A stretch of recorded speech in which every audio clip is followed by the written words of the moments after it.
Assalamualaikum warahmatullahi wabarakatuh. Perkenalkan, saya Saskia Salsabila Putri dengan NIM G0024114 dari SGD B7. Di sini saya ingin menjelaskan terkait anatomi kardiorespirasi, khususnya pada bagian traktus respiratoris superior. Oke, nah jadi traktus respiratoris superior itu terdiri dari nasus, laring, dan faring. Oke, lanjut kita bahas nasus. Nah, pertama, ini ada nasus. Nasus itu kan hidung atau lainnya. Nah, itu merupakan bagian yang paling atas dari sistema respiratorium. Nasus ini terdiri dari nasus externus, cavum nasi, dan beberapa sinus paranasalis di sekitarnya. Nah, kita bahas yang pertama ada nasus externus. Nasus externus ini terdiri dari os dan kartilago. Kalau osnya ini ada 3 os, yaitu os nasal, os maxilla, dan os frontal. Kalau kartilagonya, dia ada processus lateralis cartilago septinasi, lalu juga ada cartilago alaris mayor, cartilaginous alaris minor, dan juga cartilago septinasi. Lalu kita masuk ke cavum nasi. Nah, cavum nasi atau apertura atau pintu. Nah, ini ada dua pintu. Ada apertura yang anterior, ada yang apertura posterior. Kalau yang apertura anterior itu ada yang namanya nares. Dia ini yang menghubungkan cavum nasi dengan bagian inferior nasus externus dan lingkungan luar.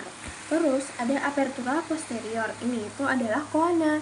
Coana ini yang membuka ke dalam nasofaring. Nah, cavum nasi ini punya 3 regio. Ada vestibulum nasi. Itu merupakan kayak ruang-ruang gitu. Ruang di bagian dalam nares yang dibatasi oleh kulit. Dan terdapat rambut yang fungsinya untuk menyaring udara yang masuk. Terus ada regio respiratoria yang dia punya banyak suplai neurovaskuler, dibatasi oleh epitel respiratorium yang bersilia dan mukosel. Terus ada regio olfaktoria, dia ini kecil, terus juga terdapat di apek cavum nasi, dibatasi oleh epitel olfaktorium yang isinya reseptor olfaktorium. Nah, kita next bahas dinding lateral.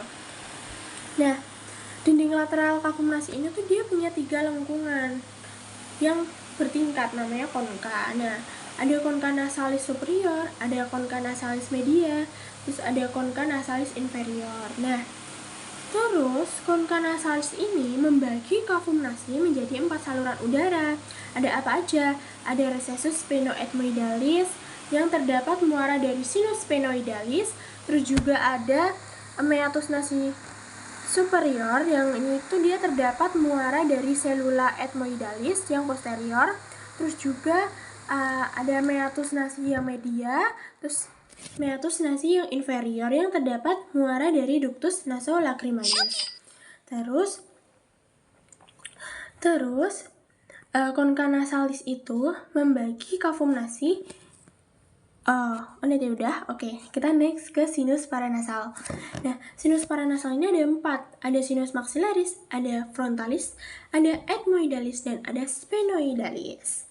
Oke, kita lanjut ke neurovaskularisasi ya.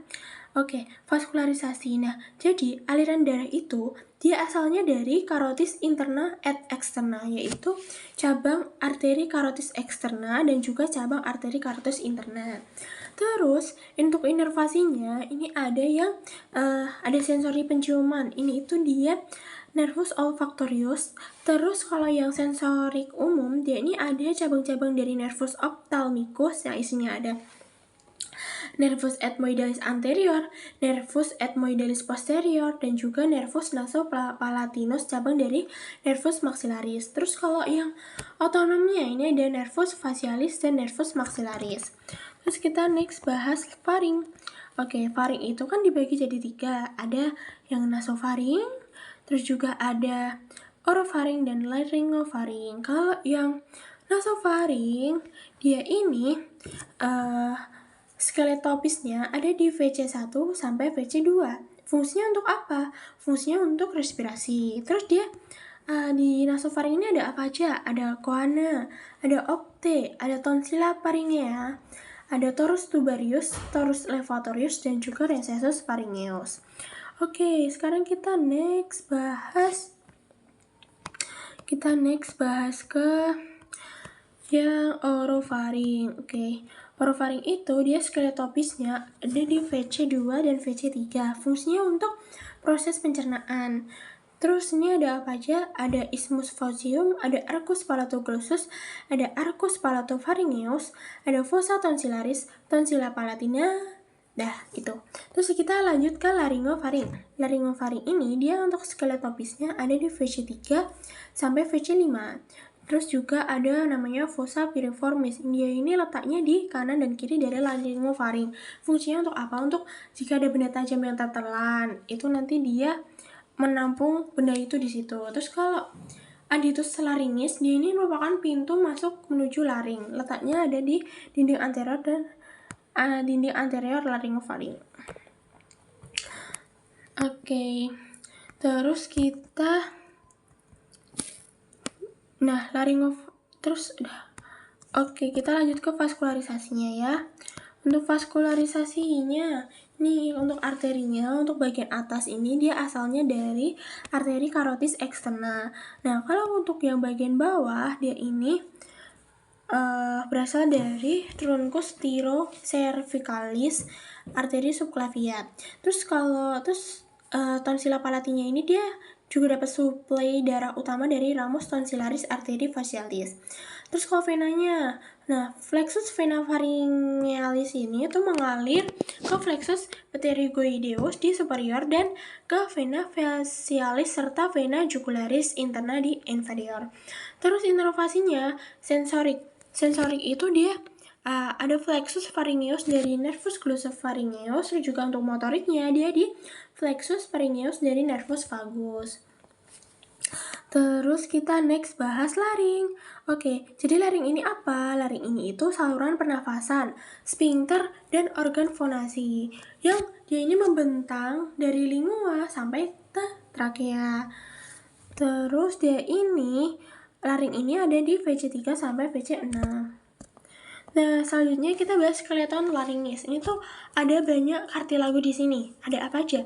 Yang pertama, ada kartilago laringis, ada kartilago thyroidea, ada kartilago cricoidea, terus ada kartilago epiglotis, terus ada kartilago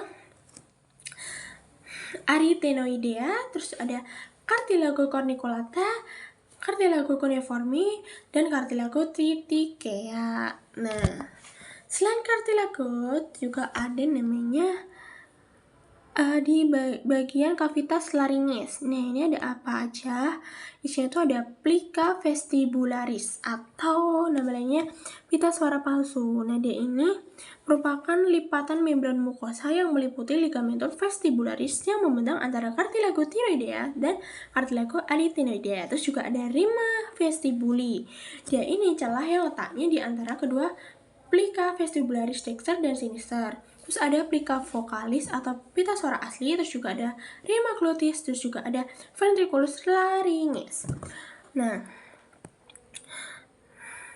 terus kita lanjut ke ini, ruang utama. Jadi, laring itu ada 3 ruang utama. Ada ruang supraglotis, ruang transglotis, dan ruang subglotis. Luasnya juga beda-beda, karena yang supraglotis ini, dia dari aditus laringis sampai plica vestibularis. Kalau yang ruang transglotis, dia dari plica vestibularis ke plica vocalis. Terus kalau yang ruang subglotis, dia ini dari plica vocalis sampai ke cartilago cricoidea. Oke, yang terakhir, belum terakhir deh, ini fungsi fonasi dan respirasi laring. Nih, jadi selama kita nafas normal, muskuli laring itu akan berelaksasi dan rima glutis itu mengambil posisi yang sempit, kayak di yang seperti celah nih. Nah, terus kalau kita inspirasi dalam, itu ligamentum vokal itu diabduksi oleh kontraksi musculus cricoarytenoid posterior dan membuka rima glutis lebar-lebar menjadi seperti bentuk layang-layang terbalik. Terus selama fonasi dia ini otot-otot arytenoidnya ini mengadduksi kartilago arytenoid pada saat yang sama dengan musculus cricoarytenoid lateral untuk melakukan adduksi sedang. Nah, terus kalau yang selama berbisik, dia ini ligamen vokal dia ligamen vokalnya ini diadduksi kuat oleh muskulus cricoarytenoid yang lateral, tetapi muskulus yang arytenoid yang rileks ini tuh memungkinkan udara tuh lewat di antara tulang rawan arytenoid yang nanti diubah menjadi ucapan tanpa nada. Jadi tidak ada nada yang dihasilkan seperti gambar di samping. Oke, selanjutnya tentang vaskularisasi. Nah, ini kita bahas vaskularisasi secara singkat ya. Ini ada arteri untuk arterinya ini ada 3, laringeal superior, inferior, dan juga arteri cricotiroidea. Terus kalau yang venanya ini ada vena laringeal superior dan inferior. Kalau inervasinya ini untuk yang motorik, dia ini tuh semua muskulus tuh terdapat inervasi dari nervus 10 kecuali yang musculus cricotiroideus. Nah, terus sensoriknya ini kalau di atas plica vocalis dia ini oleh nervus laryngeus superior, kalau yang di bawah dia nervus laryngeus recurrent. Oke, selesai untuk yang topik ini. Oke, jadi di sini saya Saskia Salsabila Putri dengan NIM G00241114 dari kelompok SGD B7. Jadi izin melanjutkan untuk pembahasan anatomi dari traktus respiratoris yang inferior. Nah, jadi traktus respiratorius yang inferior ini dia itu terdiri dari 4. Ada trakea, ada bronkus, terus juga ada pleura dan juga pulmo. Nah, oke, next ya. Pertama kita mau bahas trakea dulu. Jadi trakea itu dia ini tingginya atau letaknya ini tuh dia setinggi skeletopis VC6 sampai dengan VTH 4 ataupun 5. Jadi trakea ini tuh dia ada di VC antara VC6 sampai VTH 4 atau 5. Jadi lumayan panjang. Lalu pembagiannya, jadi trakea ini tuh dibagi jadi trakea pars cervicalis sama trakea pars thoracalis. Terus dia ini disusun oleh cartilago trachealis. Jadi ini tuh cartilago. Jadi cartilagonya ini tuh kayak berbentuk cincin C gitu. Jadi trakeanya itu kayak dibentuk oleh cincin-cincin cartilago gitu. Nah, ini dia. Nih kayak cincin kan.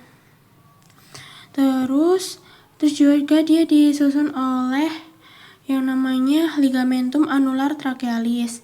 Terus juga ada musculus trachealis. Jadi nih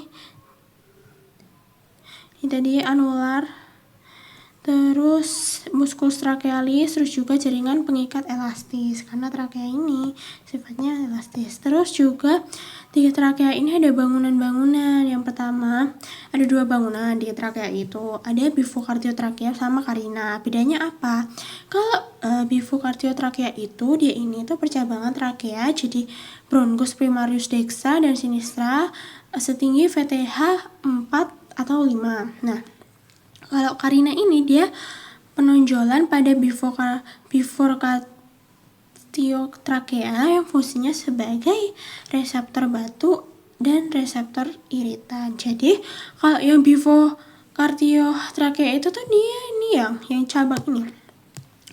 Cabang kan nanti dia bakal meneruskan jadi bronkus. Nah, terus kalau yang carina itu dia tonjolan di tengah-tengah dari bifocardiotrachea.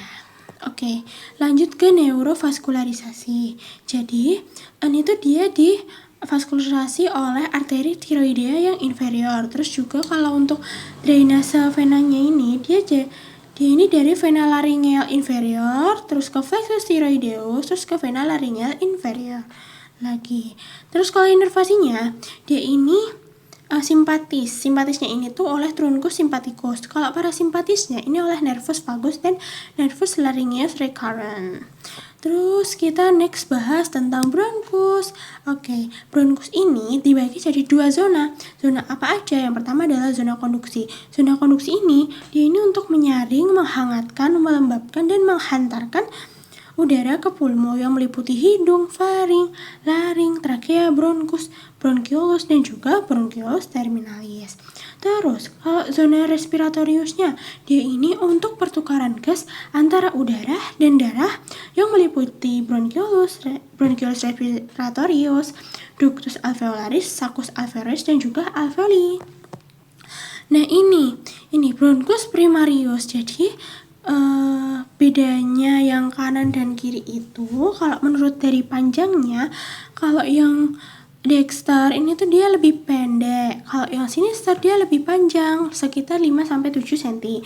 Terus kalau lebarnya itu kalau yang dexter dia ini lebih lebar, terus juga diameternya lebih besar. Terus kalau yang sinister dia ini tuh kayak lebih sempit, terus juga diameternya tuh lebih kecil. Terus kalau dari posisinya dia ini lebih tegak. Terus selain itu kayak tegak vertikal gitu. Terus membentuk sudut 25 derajat dengan linea mediana.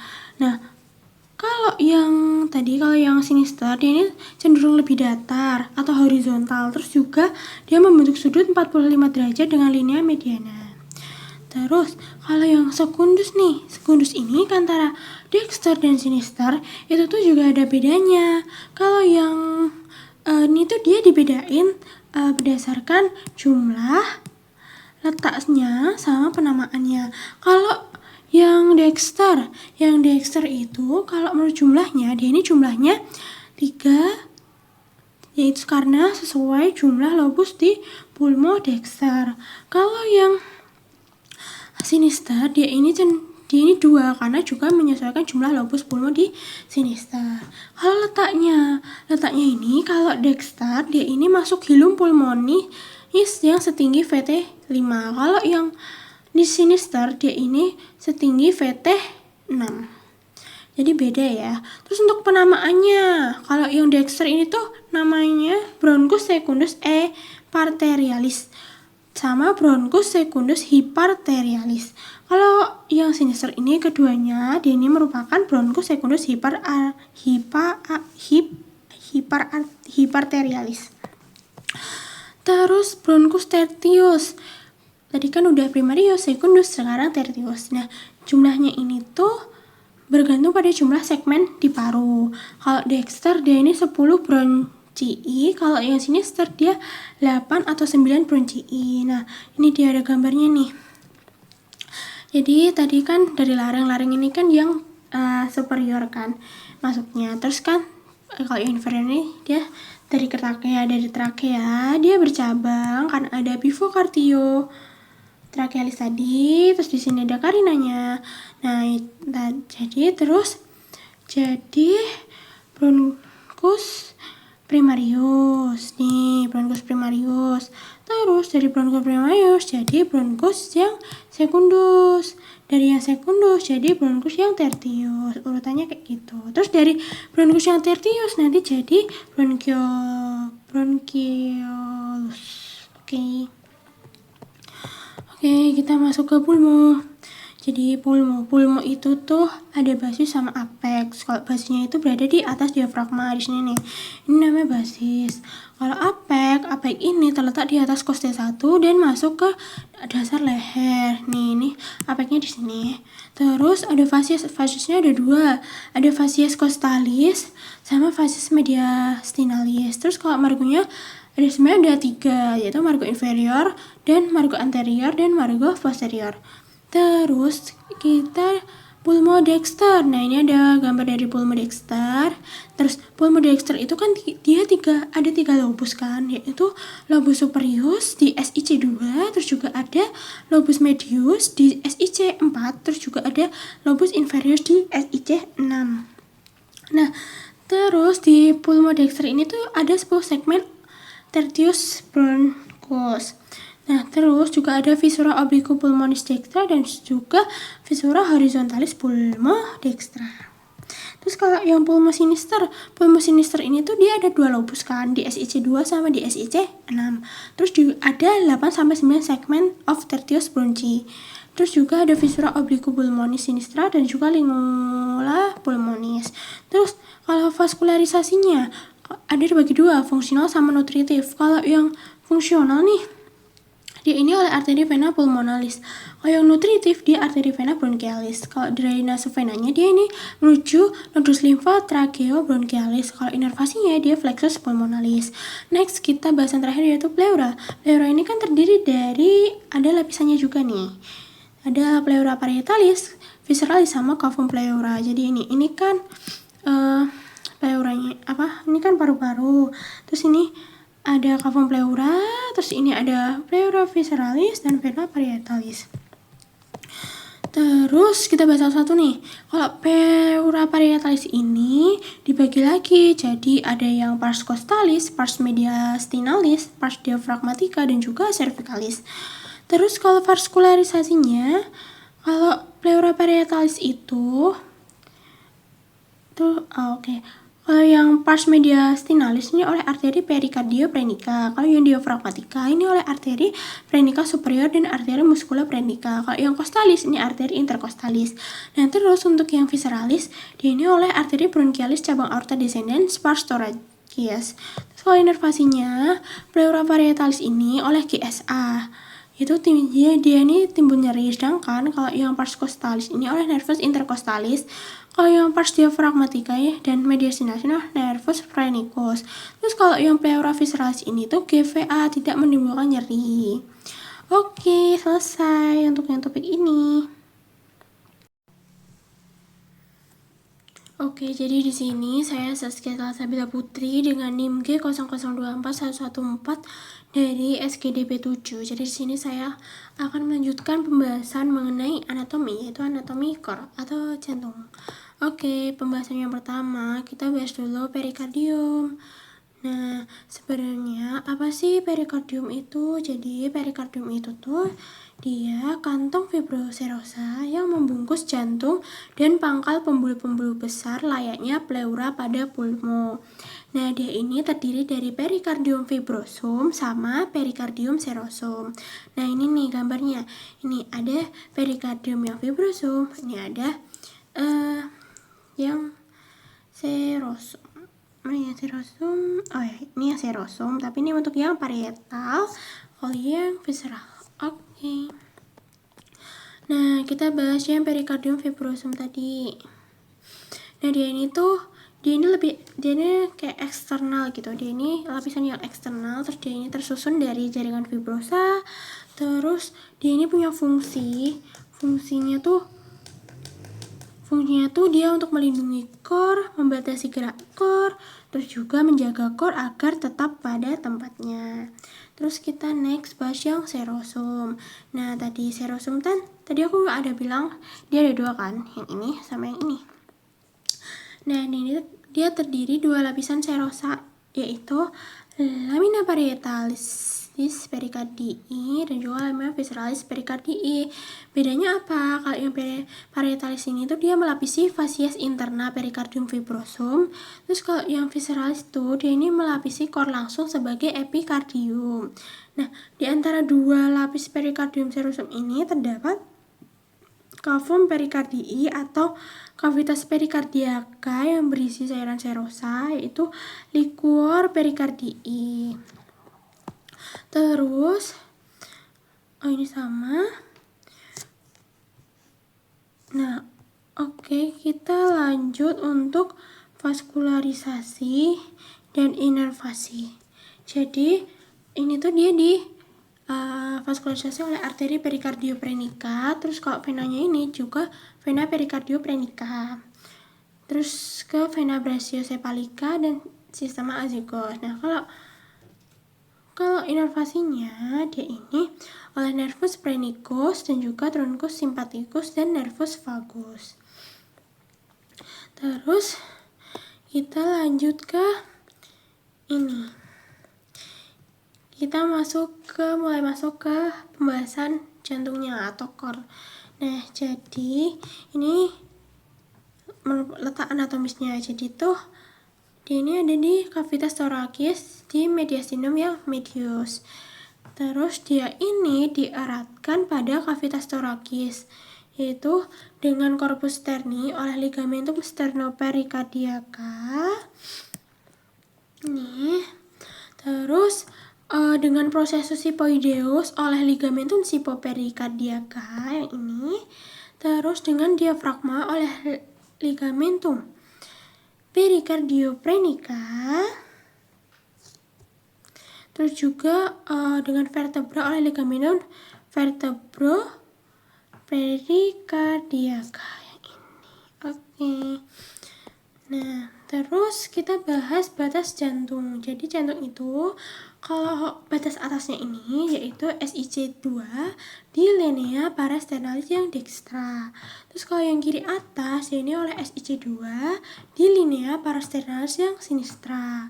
Kalau yang kanan bawah dia ini oleh SIC4 di linea parasternalis dekstra.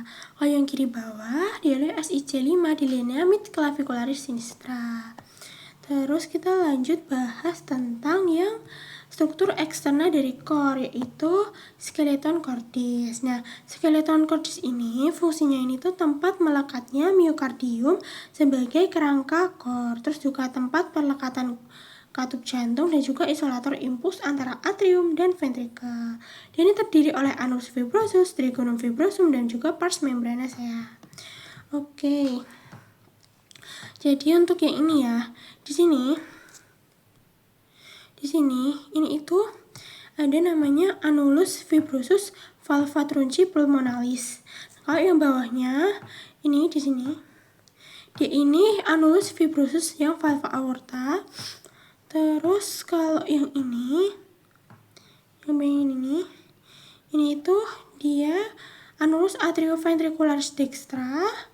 Terus kalau yang bawah sini, di bagian sini nih, nah ini tuh dia trigonum fibrosum dextrum. Terus lanjut sini, ini ada annulus atrioventricularis sinistra, dan lanjut sini, di bagian sini nih, ini adalah trigonum fibrosum yang sinistrum. Oke.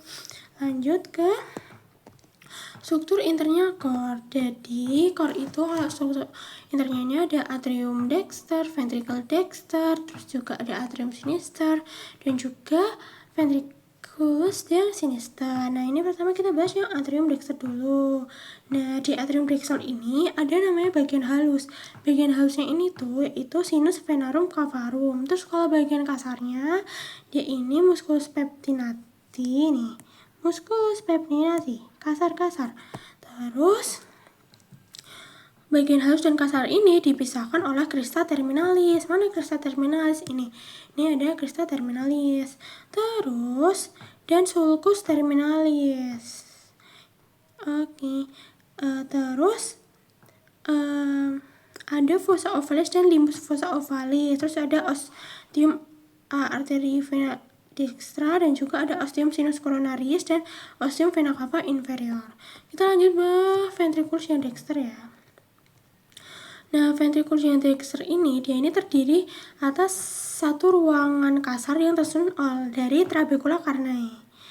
Ya, terus di ini ada 3 jenis trabecula carneae. Ada musculus papillaris dan chorda tendinea. Ini musculus papillarisnya, aduh nggak kelihatan nih. Oke. Ini musculus papillarisnya.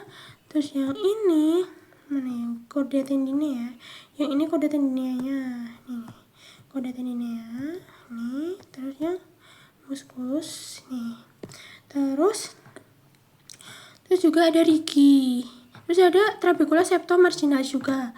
Ada trabecula septomarginalis, terus juga ada rigi biasa yang menonjol di bagian dalam. Terus juga di sini tuh ada ostium trunci pulmonalis. Dia ini menghubungkan dengan truncus pulmonalis. Terus ini ada atrium sinister.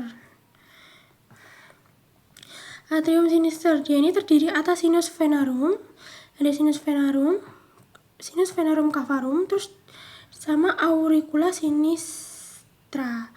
Nah, kalau yang ostium yang sinistrum ini tuh dia menghubungkan dengan ventriculus sinistrum. Terus ada fossa ovalis dan valvular foraminus ovale. Terus kita bahas yang terakhir yaitu ventriculus yang sinister. Dia ini pembentuk apex cordis di sini. Apex. Terus miokardnya tuh lebih tebal nih, kelihatan kan di sini kayak lebih tebal gitu. Terus ostium aortanya ini dia menghubungkan dengan aorta, dan juga ini sama kayak tadi ada muskulus yang papilaris sama chordae tendineanya. Oke, selesai. Terima kasih. Mohon maaf bila banyak salahnya. Wassalamualaikum warahmatullahi wabarakatuh.